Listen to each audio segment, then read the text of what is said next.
and welcome back to Beneath the Sandalwood Tree, where we dig into the darkest secrets hidden in the shadows of alleged enlightenment.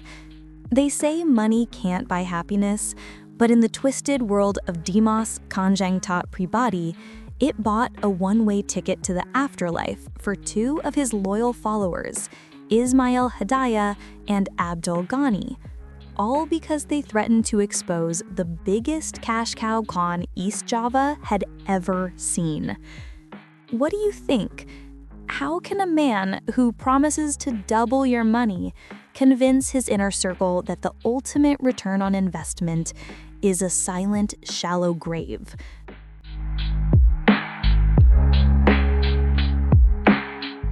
But we aren't here to talk about a guru born into a respectable family, the son of a former police chief. We're here for the men he killed. Abdul Gani, the 43-year-old father who served as the Padapokans' foundation head. The man who believed so fiercely in this spiritual bank that he was allegedly seeking 20 billion rupiah in capital to start a cooperative. A future that was literally choked out of him before his body was dumped into a reservoir hundreds of miles away, leaving his sister to recall his last ominous words: "Damned if I do, damned if I don't."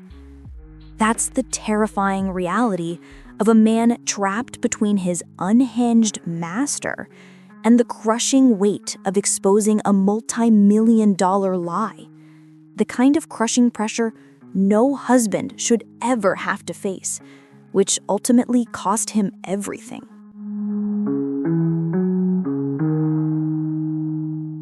And then there was Ismail Hidayah, a 44-year-old from Situbondo, who was one of the Padapokans' very first pioneers back in 2010.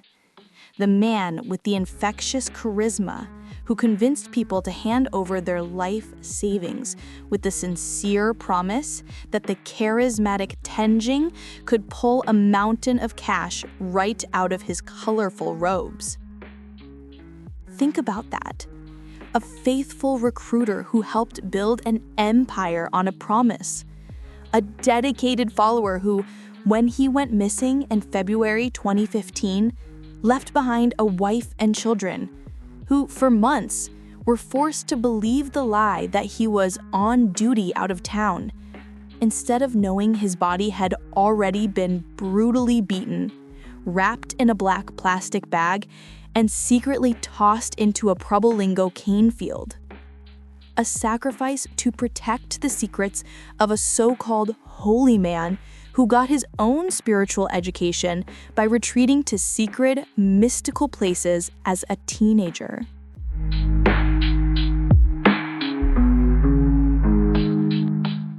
This wasn't some sudden, demonic transformation. The man who ordered the executions of his two most loyal believers, the once chubby kid from Wangal village, son of the local police chief, had been diligently courting the darkness since he was a teenager, disappearing to sacred spots to master the Kajawan and spiritual arts. The irony, of course, being that this self-made prophet of prosperity, who promised endless wealth to thousands, couldn't find a more elegant solution to a financial problem than hiring a hit squad of his own bodyguards to silence the men who had built his throne, proving that in the end, Top Perbati's ultimate spiritual knowledge wasn't about doubling your money, but about learning the ruthless power of betrayal over the people who loved you.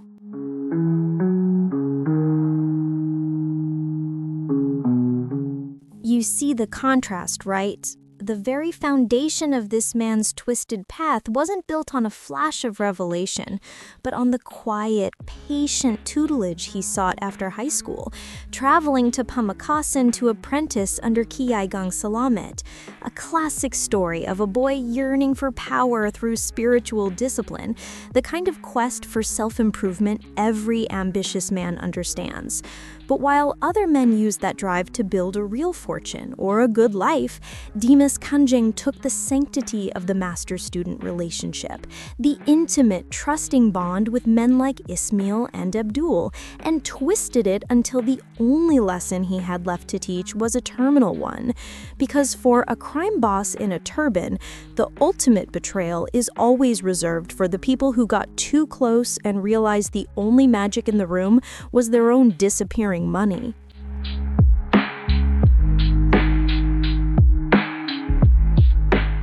They say a good man is defined by his loyalty, and Tat Pribadi knew the value of that word, even if he only offered it upward.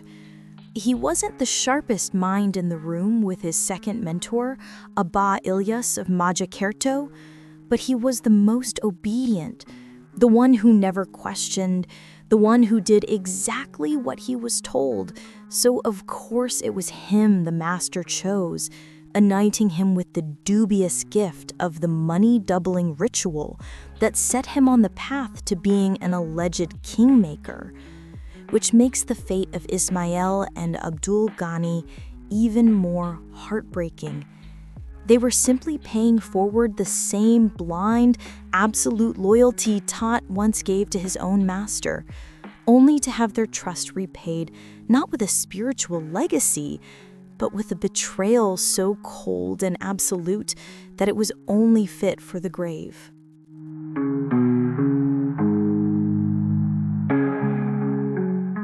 Before the robes, the followers, and the mountains of phantom cash, there was just Tat and his wife, Rahuma Hidayati, also a student of Abba Elias, and a girl from his own village, bound by a simple promise and the sight of their first child in 1995, followed by twin girls in 2001.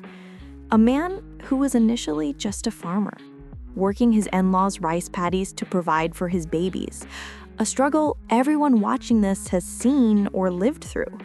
That's the scariest part.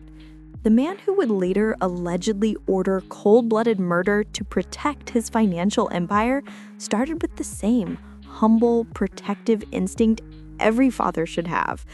But somewhere between the birth of his twins and the founding of his spiritual foundation that same year, that simple, honest love mutated, trading the sweat of the rice field for the blood money of a Khan, making his ultimate sin not just the betrayal of his followers, but the brutal corruption of the sweet, modest life he first promised his family.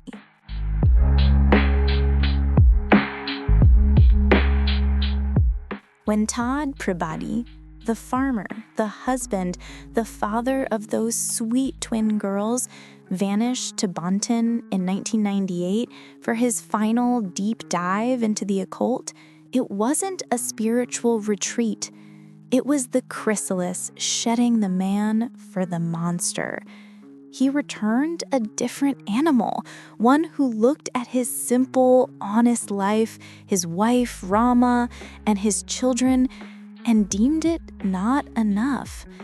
The little spiritual group he founded became the sprawling, luxurious Dimaskanjeng Petapokan, financed by overpaying local farmers for their land. And that's the part that hits you. The willingness to destroy a community's quiet integrity just to build his lavish stage. A huge mosque, a grand house, all of it just a velvet curtain hiding the real business. Because under the guise of the revered Grand Master and his spiritual duties was the dirty, high-stakes game of convincing thousands of people just like Ismail and Abdul Gani, to hand over their savings, their future, all for the promise of a miraculous payoff from a man whose only true magic trick was turning his own greed into their grave.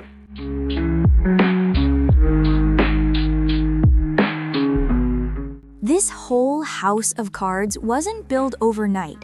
It took 5 years, from 2006 to 2011, for the local clandestine rituals to creep across East Java. expanding from a handful of believers to a legion of loyalists. All while Tot was busy perfecting his act.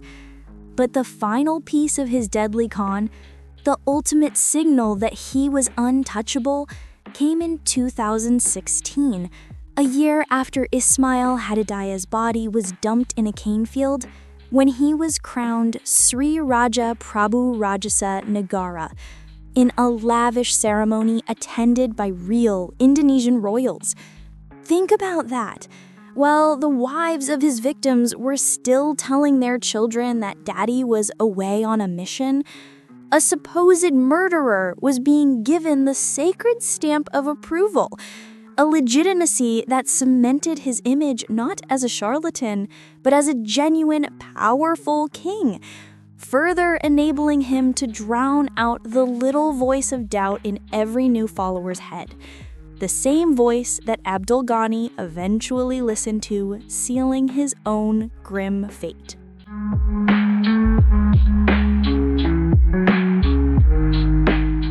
Forget the word Padepokan.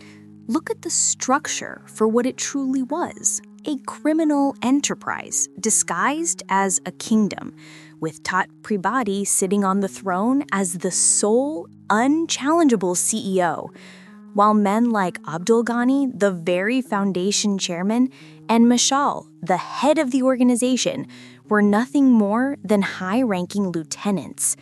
This wasn't a spiritual collective. It was a pyramid scheme built on mahars, the mandatory fees paid by every follower. The ultimate price of entry being absolute, blind loyalty, the kind of fierce devotion Abdul Gani clearly gave when he took the top administrative role. But when a hierarchy demands complete compliance over conscience, the moment your most trusted chairman dares to look at the paperwork, when the financial genius finally realizes he's the biggest pawn on the board, that's when the Grand Master has to remind everyone that in his kingdom, the most dangerous thing you can do is hold an executive title and stop believing in the magic.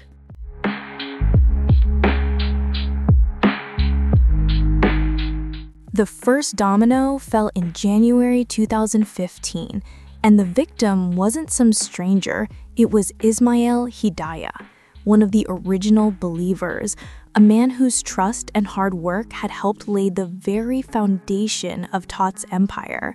He was the one who saw the magic tricks up close and couldn't keep lying to himself. The one who tried to warn people that the spiritual institution was actually a multi-million-dollar lie. Imagine the fear.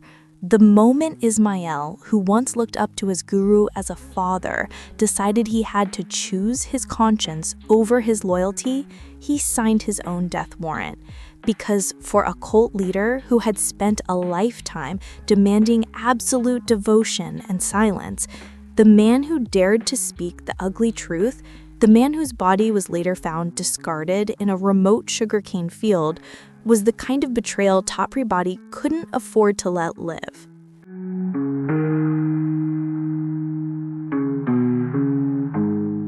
Ismail's end wasn't a sudden ambush. It was the calculated, merciless execution of a man who dared to challenge the king. A brutal, drawn-out suffocation on a dark stretch of the Python Highway on February 2, 2015, a date burned into his wife's memory. Imagine the terror of the moment when his own so-called brothers, led by Wahyu Wijaya, turned on him.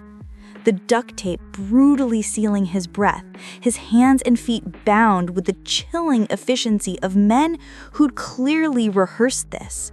Struggling and fighting for his life on the floor of a car as they wrenched a final, brutal double knot around his neck. The worst pain wasn't the blows from the iron bar to his skull, delivered by Bohedan and Ferdi, but the agonizing, slow death that followed. A final horrifying message sent by the Grand Master to every loyal subject that no amount of trust, service, or personal belief can save you when your conscience finally forces you to look at your king and realize he's just a killer in a costly robe.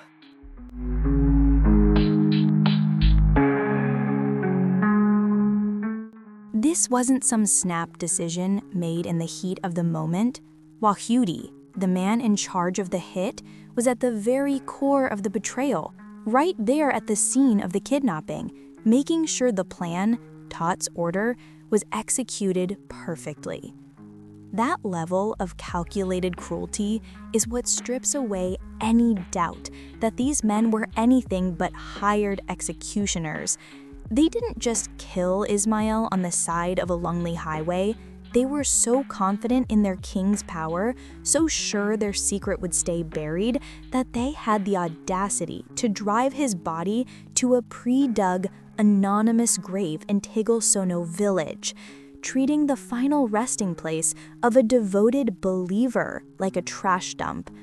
The chilling detail that a grave was prepared before the murder proves the death was never about revenge, but about chilling, total control, reminding any future doubters that to challenge the man who calls himself king is to guarantee yourself a one-way trip to a ready-made hole in the dirt.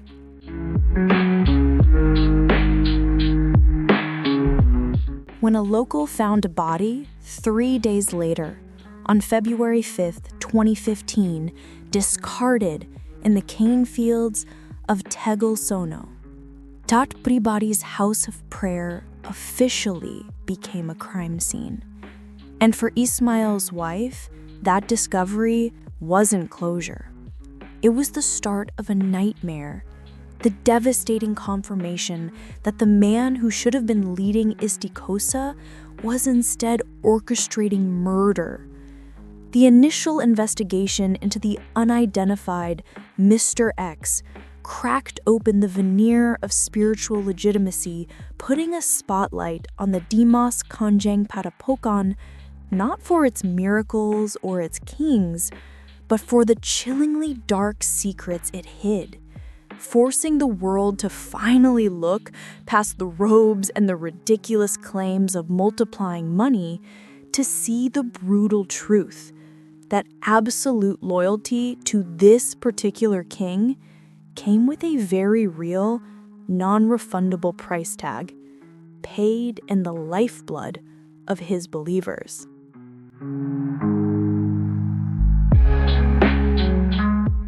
By February 18th, 2016, the whispers and the anonymous body in the field finally gave way to cold, hard proof when Professor Risi Sato filed a massive fraud complaint against Tott with the National Police. The biggest signal that the jig was finally up.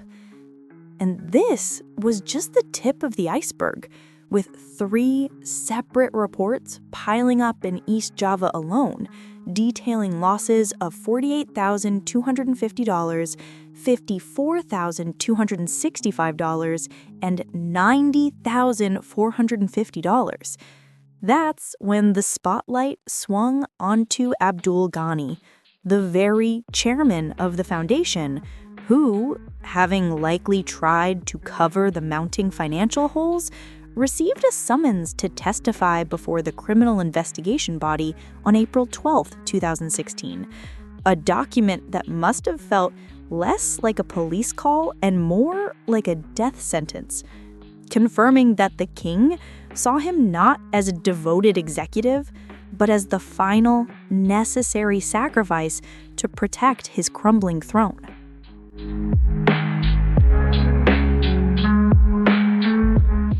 The moment news of the police summons for Abdul Gani hit the Padepokan, the atmosphere didn't just heat up, it ignited. This was the moment of reckoning when the devoted masses, terrified of losing their promised fortunes, turned on the man who had been their liaison, the executive who kept the money flowing, suddenly pointing fingers and screaming traitor because their faith was only as solid as the banknotes they hoped would multiply. Taat Pribadi watched it all from his opulent house, a serpent observing the chaos, knowing the foundation of his empire was cracking, and yet he stayed silent, allowing his loyal followers to cast out the man he already knew was a dead weight, a silent acknowledgement that Abdul Ghani's utility was over, and the same absolute, unquestioning loyalty that had defined the Padepokan was now sealing the coffin of its own chairman.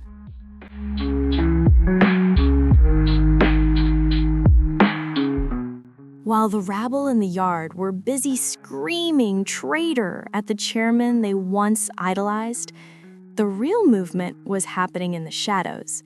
It was early April 2016, and Wahyu Wijaya, one of Taat's lethal protection team enforcers, and the same cold-blooded animal who orchestrated Ismail's murder, sent a coded message to the Grand Master requesting a meeting to discuss the problem of Abdul Gani.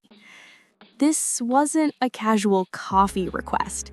This was a loyal soldier asking his boss for permission to clean up a loose end.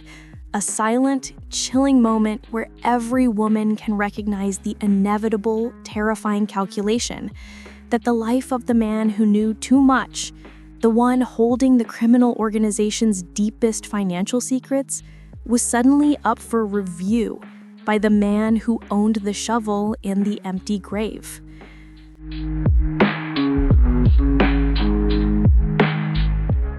At a crisp 9:30 in the morning, Wahyu Wijaya walked into the Grand Master's inner sanctum, not to pray, but to deliver the final, damning report on Abdul Gani, spitting venom about the chairman's supposed outrageous behavior, his only real crime being his use of Taat's name to line his own pockets, a minor sin compared to the absolute betrayal of talking to the police. Taat, the king, listened with that smooth, unblinking calm that only true sociopaths possess, merely nodding and promising to remind Abdul Gani. That moment, when the cult leader chose mild words instead of immediate action, was the ultimate sign of a death warrant. Because any woman knows that when the most powerful man in the room uses the word remind instead of punish, he's not planning a verbal warning. He's simply confirming the time and place of the execution.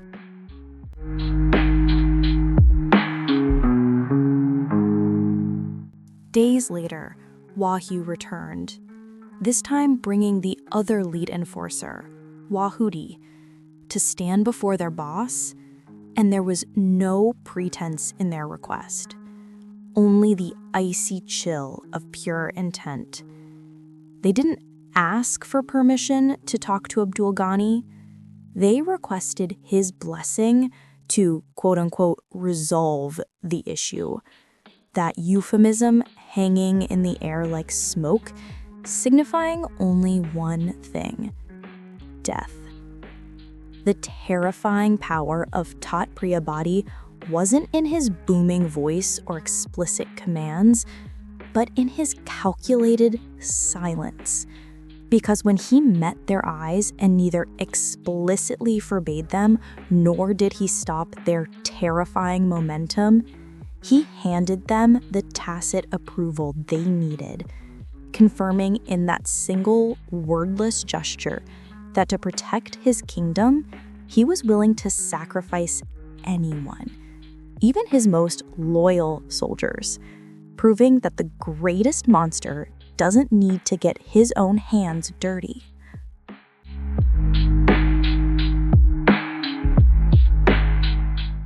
Two days before his scheduled police interview on April 11, 2016 at 3 in the afternoon, the conspiracy solidified in the mundane setting of the Padepokan's parking lot.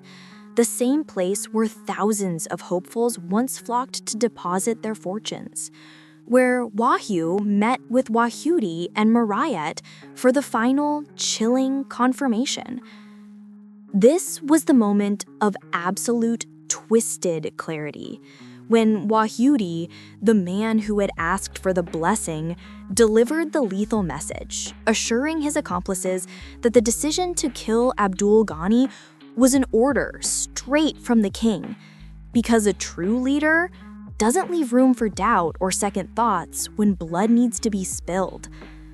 That chilling formality, turning murder into just another command on the daily to-do list, proves that in Tat Prabhati's ruthless kingdom, betrayal wasn't about a broken oath.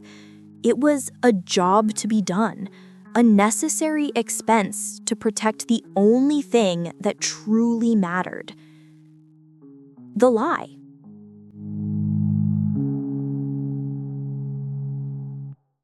The order that day wasn't about spirituality or betrayal.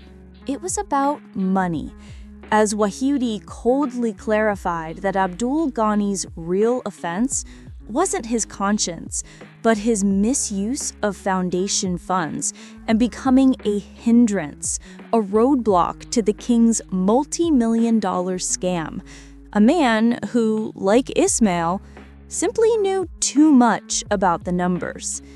Wahyu, already a proven killer, was immediately appointed the execution team leader, the man responsible for the strategy and final disposal, while Wahyudi and Murayat took charge of logistics and surveillance, turning Gani's fate into a chillingly professional business operation. It's the ultimate nightmare of dating a powerful man. The moment you stop being useful, or worse, become a liability to his bottom line, your life is compartmentalized into a series of tasks and assignments, with cold, heartless men like these calculating exactly how to make you disappear without disturbing the routine.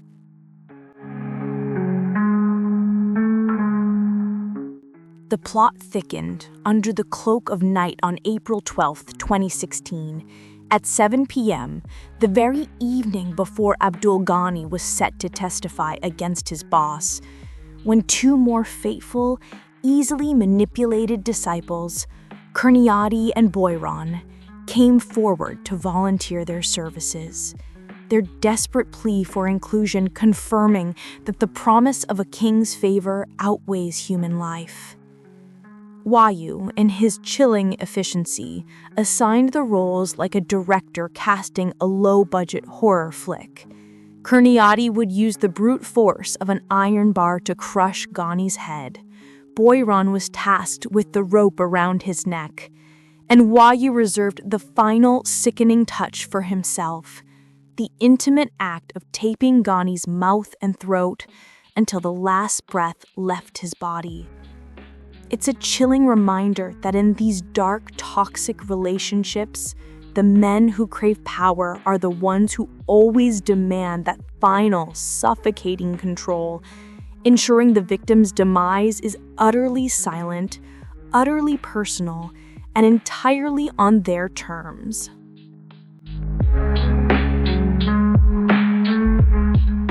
The final signal, the confirmation that this was no longer a what-if, came late that same night, around 10 p.m. As everyone knows, bad news always arrives in the dark. Wahyudi delivered the intelligence that Abdul Gani, desperate for funds to settle his own mounting pressures, was walking right back into the lion's den to borrow $7,850 from the man who ordered his death. The air must have crackled when Tat Prabhati, the king himself, picked up the phone and delivered the final, chilling command to Wahyu. If possible, take care of Abdul Gani right then. It wasn't an order, not really, but an insidious invitation, a soft, casual suggestion that gave his enforcer the ultimate power, forcing Wahyu to internalize the truth that the quickest way to earn eternal favor from the powerful man you've pledged your life to is to execute the one he's deemed disposable, ensuring the victim walks in expecting a loan, only to receive a gruesome, permanent accounting.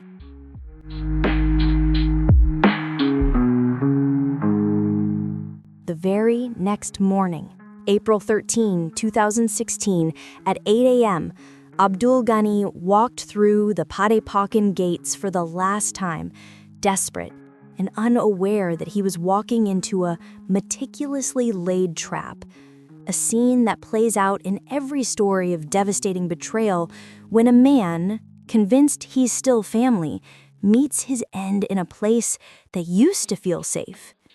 He was immediately cornered by Wahyu in the protection team's room, where the killer, with a smooth, practiced ease that would make any mob boss proud, offered a final, cruel lie.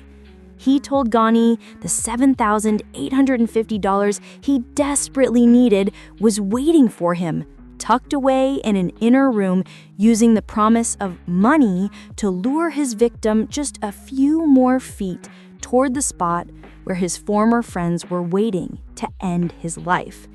It's that chilling, quiet confidence in the moment of deception that confirms the nightmare. Gani wasn't just murdered, he was lured to his death by the very hope he had invested in the king, making his final moments a gut-wrenching realization that everything he believed in was a bloody lie.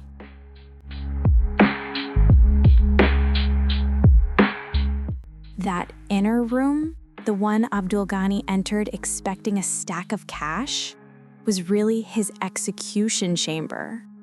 And the final, brutal act of betrayal happened the second he crossed the threshold. Kurniati didn't hesitate, swinging the heavy iron bar and smashing it into the back of Gani's neck, the sickening crack of bone immediately dropping the former chairman to the floor. Before the dazed victim could even register the shock of the assault by his trusted brothers, Boyrin was on him, cinching the rough rope tight around his throat, cutting off every agonizing breath, followed by the cruel, suffocating finality of a plastic bag taped securely around his head. It's a scene ripped from the script of everyone's deepest fear, the ruthless, intimate horror of being ambushed and silenced by the people you thought were your protectors, realizing too late that the only money multiplier in this cult was the speed with which loyalty could be exchanged for a body bag.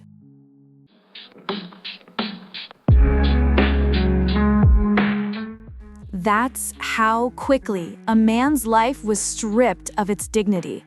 Within minutes of his last breath, the executioner stripped Abdul Gani naked, the ultimate act of humiliation and erasure, before folding his body into a plastic box like discarded garbage, sealing the chairman of the foundation inside a glorified storage container. The murder wasn't complete until the body was gone, so the box was quickly loaded into the car secured by Wahyudi, and under the cover of the day, Rahmat Dawaji drove Gani's remains hundreds of miles to the remote Gajamankor reservoir in Wanagiri, with Kurniati and Boyaran riding along, ensuring the body reached its final, watery, and anonymous destination. It's the horrific realization that to the power brokers, you're not even worth the cost of a proper burial. You're just a problem that needs to be packaged, transported, and dumped into a reservoir deep enough to swallow their crimes.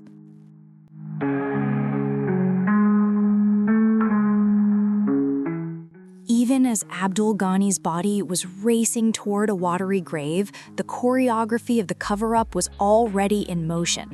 Two other pawns, Ahmad Suryono and Eric, took Gani's personal Toyota Avanza, the family car he used for everyday life, the one his wife knew, and drove it hundreds of miles in the opposite direction, abandoning it in Solo City.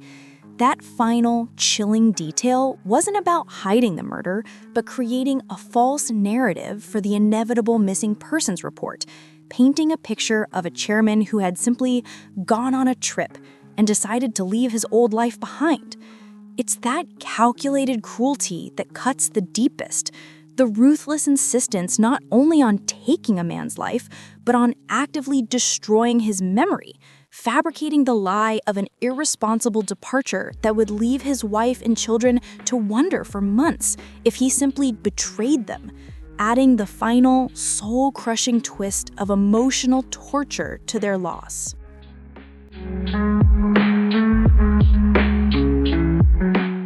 Trailing the execution car, Wahudi and Murrayat followed in a second vehicle driven by Irfan, a grotesque, professional convoy spanning hundreds of miles, all converging on a dark, remote patch of earth by the Gaja Mungkor Reservoir. It was there, on the desolate bank of the massive body of water, that the chilling, final act occurred. They heaved the plastic box containing the naked, lifeless body of Abdul Gani into the depths, the splash serving as a brutal, echoing period to the king's death sentence. They didn't wait for the box to sink. They simply turned their backs and drove away, leaving a loyal follower's life to be swallowed by the cold, unforgiving current. A man who, in the end, was nothing more than a temporary problem solved and a secret they desperately prayed the water would keep.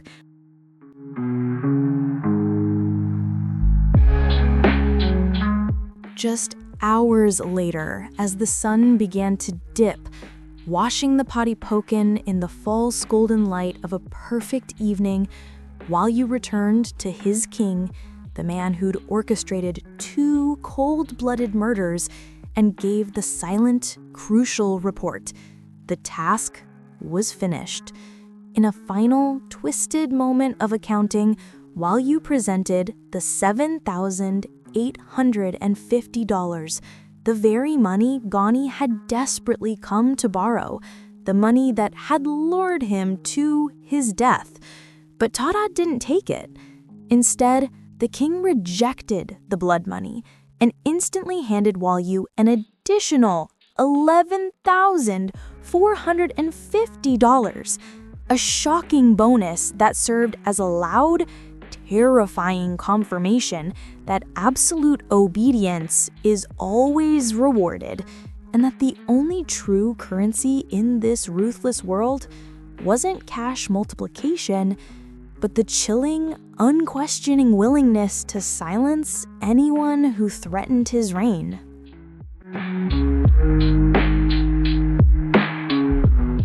That staggering total of $19,500 wasn't payment for loyalty.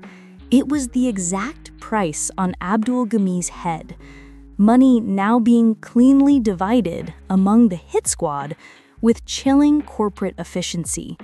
Wahyu, Kurniadi, Murrayat, and Ramat Diwaji each pocketed a tidy $3,000, the reward for a clean, efficient execution, while the cleanup and distraction crew, Ahmad Suryono, Eric, Anis, and Boyron, each settled for $1,800, the lesser sum confirming their subordinate roles in the grand scheme. The precise, cold calculation of distributing these thousands, knowing it came directly from the man who was supposed to be multiplying money for the faithful, makes the betrayal absolute.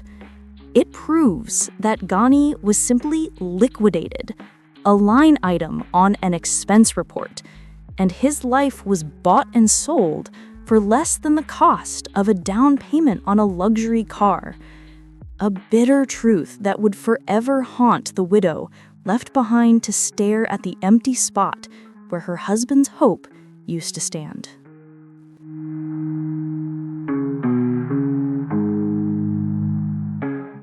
The most chilling part?